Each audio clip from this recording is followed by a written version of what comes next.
Just to start, one of the things we often overlook is the scale of resources that the private sector has relative to government or the nonprofit sector. So this data is from the US, but it just gives you a sense that if we're really going to tackle social problems at scale, we've got to involve the private sector, because the resources of government, the resources of NGOs, as much as we think they are the big players, are actually much smaller than the resources of the private sector.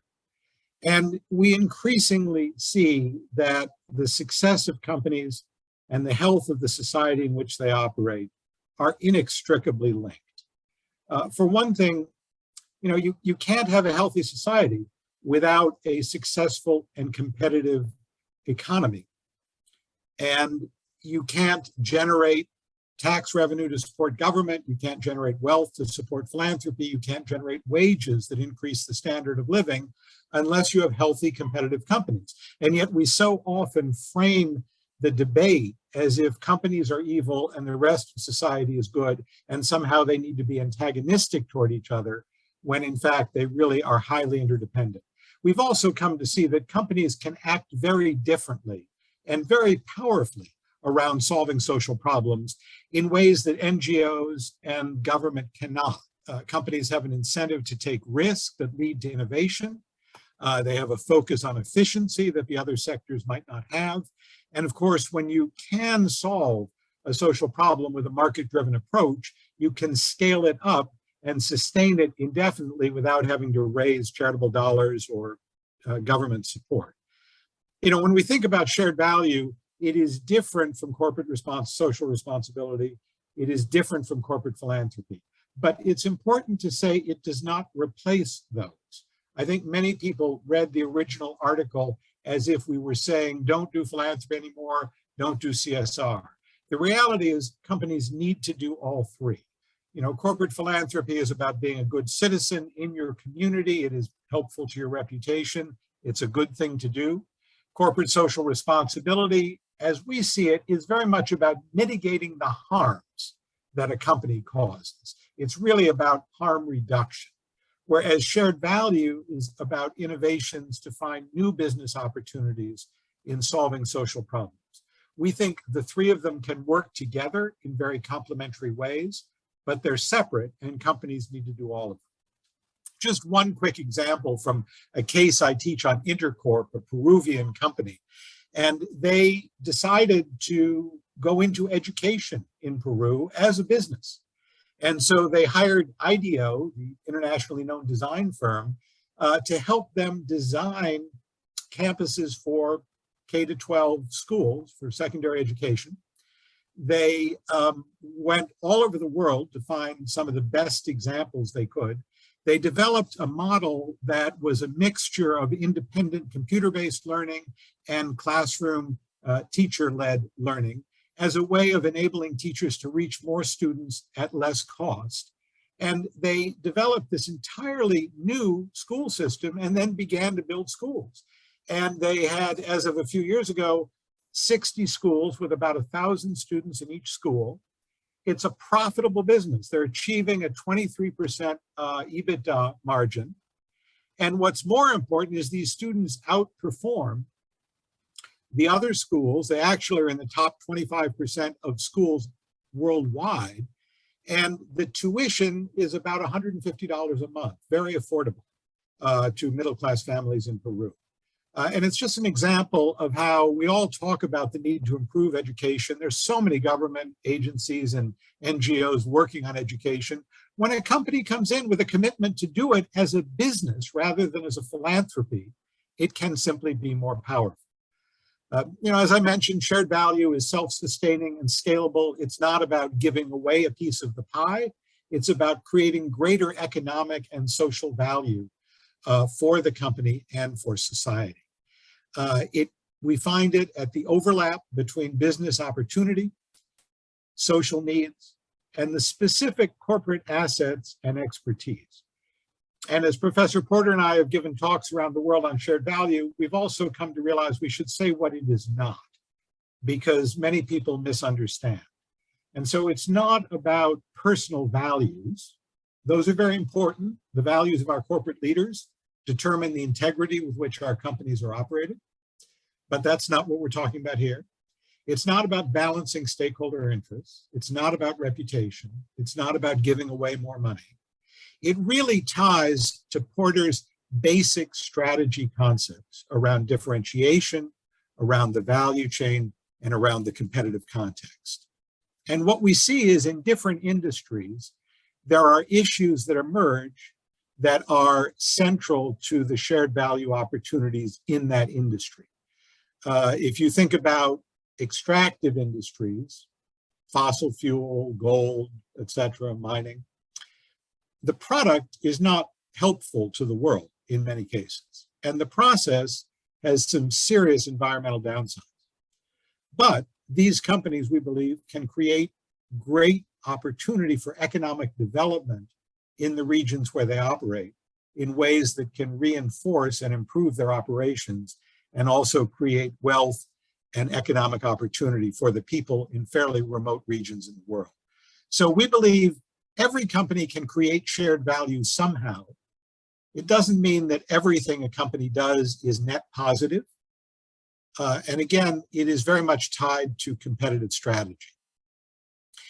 And we think it's tied to competitive strategy because when you begin to think about the social impact of your business, about the environmental footprint, about what it takes to ensure that your stakeholders are benefiting from the operation of your company, it leads you to discover new needs and new opportunities, new customer segments, new kinds of value to offer.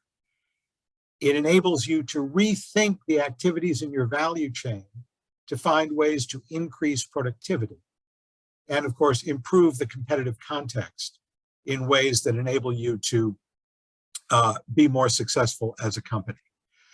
Just another example, this is Discovery Insurance, a South Africa-based global company that is often the case I start my course with. You know, insurance has been around for 250 years, life insurance. And for those 250 years, the model has been the same. We look at risk, we calculate the actuarial expectations of life expectancy, and we collect enough fees to spread the risk to be able to pay the claims. Well, Discovery said, what if we could make people healthier? They would live longer, their medical costs would be lower, and we've never really used what we know about behavioral economics to create a set of incentives that change behavior. And so Discovery Insurance set out to do that in health insurance and life insurance. And they have been highly successful in developing a model that leads people to exercise more, to eat healthier, to get more regular checkups, etc. They get reward points for doing it that they can turn into everything from frequent flyer miles to cash back on groceries, healthy foods that they buy in the store.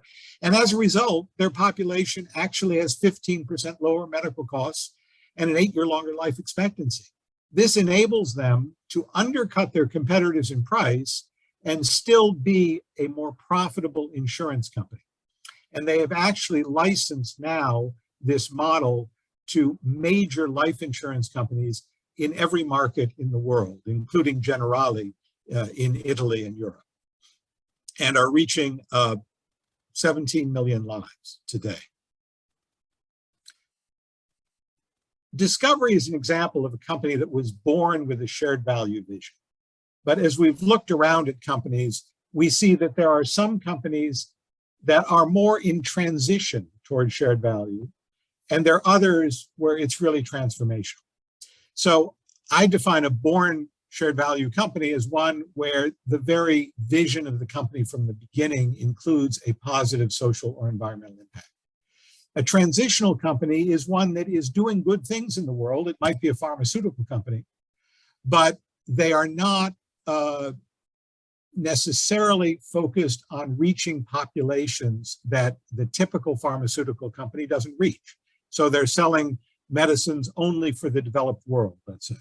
And we've seen interesting companies like Novartis do things differently from others in their industry in a way that enables them to enter new markets, rural villages in India, for example, and expand their sales by also bringing access to medicines to people who previously had no access to it. The most challenging category is this category of transformational companies, where what the company is doing is itself, today we know, harmful. So it might be a fossil fuel company, it might be a food and beverage company that's selling salt, fat, and sugar.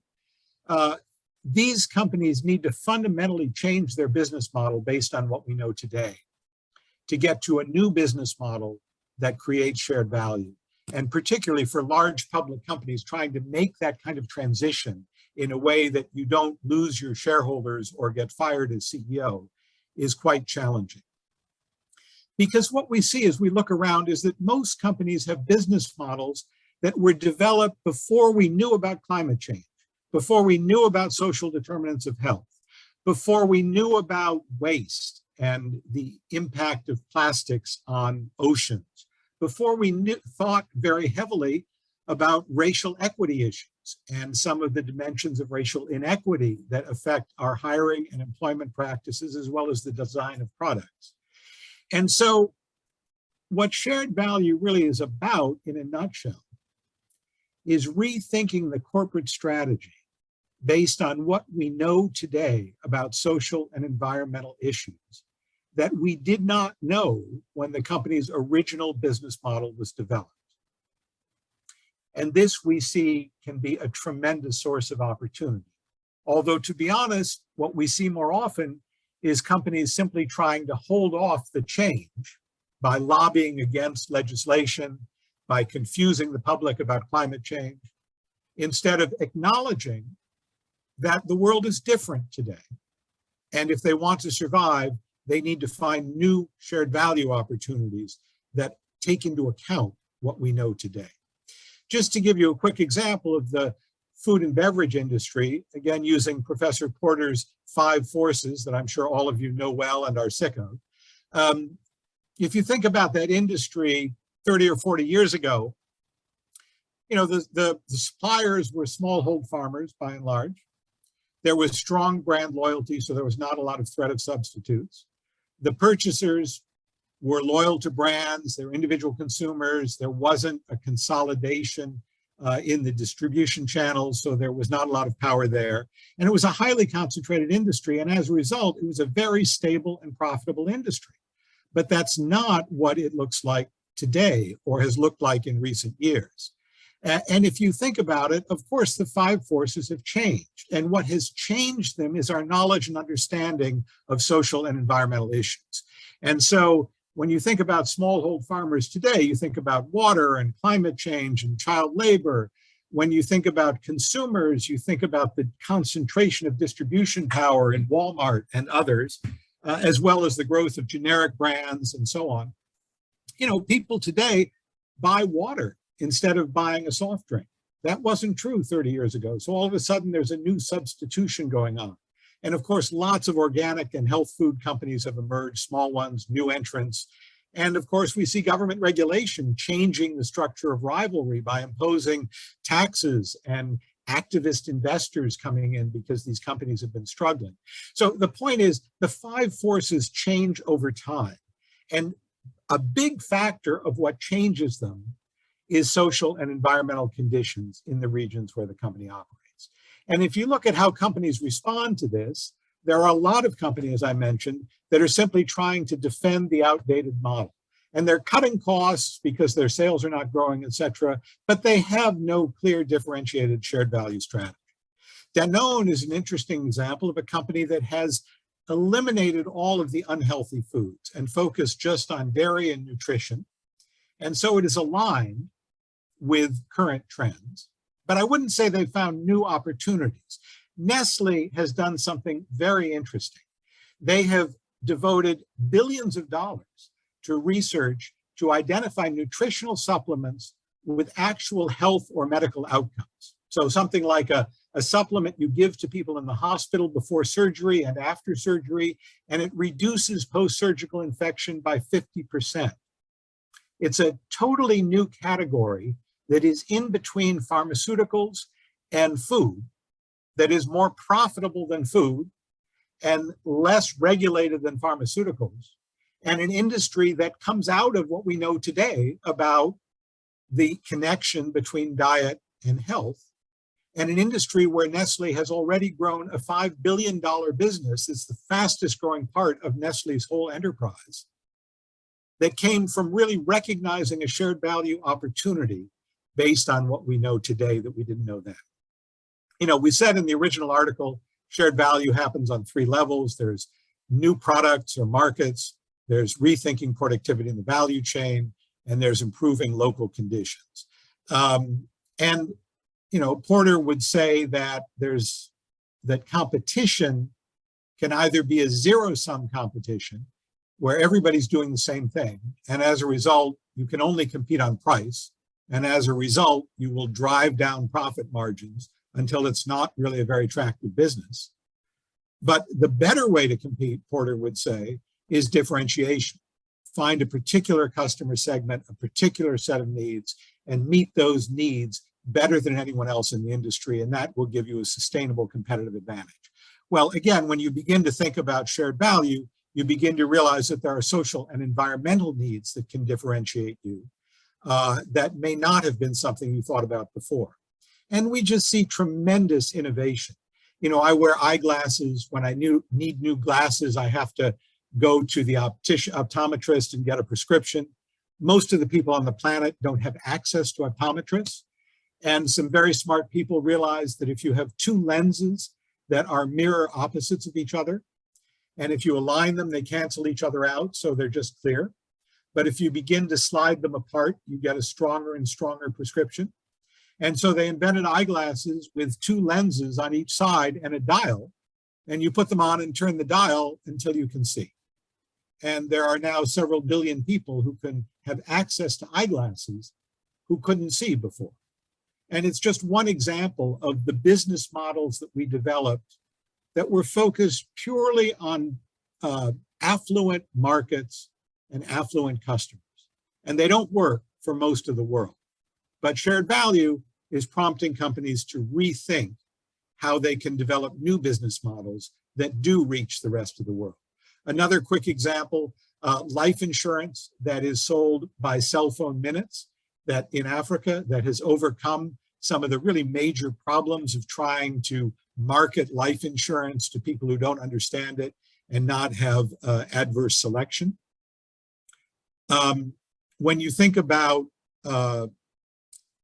what companies do to respond to social and environmental pressures, so much of it is CSR, which is really around operational effectiveness, as opposed to strategic positioning and differentiation, which is about finding new ways to meet new needs. When you think about the value chain, another Porter model that I'm sure everyone is tired of looking at, every aspect of the value chain is affected by social and environmental conditions, and in turn causes social and environmental effects. And when companies begin to rethink how they operate their value chain, again, they see new opportunities. One quick example, Coca-Cola in Brazil has developed a program training youth in the favelas, in the slums, in basic retailing skills. It has enabled Coca-Cola to develop distribution models in places where they were not able to reach before. It has increased what they call the brand love, because people see what Coca-Cola is doing. And these youth who graduate, on average, raise their household income by 50% because of the training they've received. So the core of shared value is a real bottom line benefit to the company and a real measurable social impact at scale. This program is reaching 65,000 youth a year. It is at scale. I'm going to skip ahead because I don't want to get too far. I think I don't want to take too much time. The level 3 shared value, which is about improving the competitive context, the cluster in which of the industry, is really the most challenging we see. And we see companies struggling to focus on it, because even though the conditions in the regions where they operate have a big impact on their growth and profitability, they don't really think it's their responsibility to help improve conditions in the regions where they operate. And yet we're beginning to see companies take leadership in transforming sectors and regions in ways that contribute to their competitive success. Again, I'll make these slides available. They're just a few examples here of different companies doing that. What's interesting is we found that a different body of work that we created at FSG around collective impact as a way of helping cross-sector coalitions address social problems turns out to be highly relevant for the way companies can lead partnerships with NGOs and government and other companies to actually improve conditions in the regions where they operate. And there's an HBR article called The Ecosystem of Shared Value, which talks about this model more fully. I'll point out that we're not suggesting that government should be replaced by companies. Government and NGOs have essential roles to play in social change. We think that companies can complement those roles and work together, but it is certainly not easy for business, NGOs, and government to work together. And we recognize that there are immense challenges there. Increasingly, in the last few years, we've focused our work on thinking about the investor perspective on shared value in public companies. And of course, it's completely different from ESG or socially responsible investing, because it starts out thinking about what are the one or two key material issues that are the social or environmental issues in this industry that create economic opportunity for companies to develop shared value strategies. So it's not about an ESG checklist. It's not about CSR. It's really about how do you identify companies that are creating shareholder value because of the positive social and environmental impact they have.